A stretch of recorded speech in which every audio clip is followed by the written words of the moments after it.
Our verse today is 1 Kings chapter 19 verse 4. But he himself went a day's journey into the wilderness and came and sat down under a broom tree. And he asked that he might die, saying, It is enough now, O Lord, take away my life, for I am no better than my fathers. Many people often approach the story of Elijah from the prophet's miraculous power and position of strength. Elijah had the rain for 3.5 years. Read 1 Kings 17 verse 1. He multiplied food for himself, the widow of Zarephath, and her son. 1 Kings 17 14 to 16, and later brought the widow's son back to life when he died. 1 Kings 17 18 to 24. Then he confronted Ahab and the prophets of Baal on Mount Carmel, where he stood alone against 450 prophets of Baal. 1 Kings 18. When Jezebel, the wife of Ahab, learned that Elijah had killed the prophets of Baal, she sent a message to him that she will do the same to Elijah. 1 Kings 19 1 to 2. Elijah was afraid and ran for his life from the northern kingdom of Israel to Beersheba in the southern kingdom of Judah. 1 Kings 19 verse 3.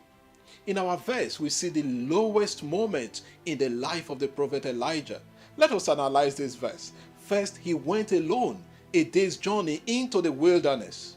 He had left his servant in Beersheba, either because he did not want to stress him or because Elijah was so frustrated that he wanted to be alone.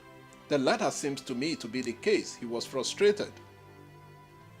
The wilderness experience recapitulates the experience of Hagar, who ran away from her mistress into the wilderness. Read Genesis 16 6 to 7.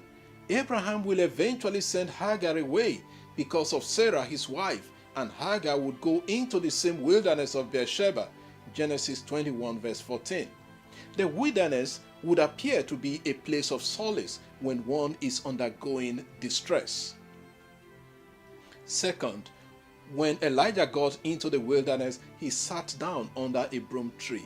Sitting under a broom tree reminds us of another distressed prophet. Read Jonah chapter 4. Hagar also put her son Ishmael under a tree while they were undergoing a terrible time in the wilderness. In fact, Hagar was waiting for her son to die before the angel of the Lord came to her aid. In the same way, the angel of the Lord will come to the aid of Elijah. Third, Elijah asked that he should die. Elijah represents someone undergoing traumatic distress and contemplating suicide. He tells God to take his life, that he is no better than his fathers. The good thing is that Elijah knew that he could not take his life because every life belongs to God. We can learn from Elijah that our human nature is susceptible to fear when we confront certain situations. In fear, we can slip into depression or suffer trauma when we are threatened. Some situations may lead people to contemplate suicide, but Elijah would not take his life, but he cried out to God, and God came to his aid in his low moment.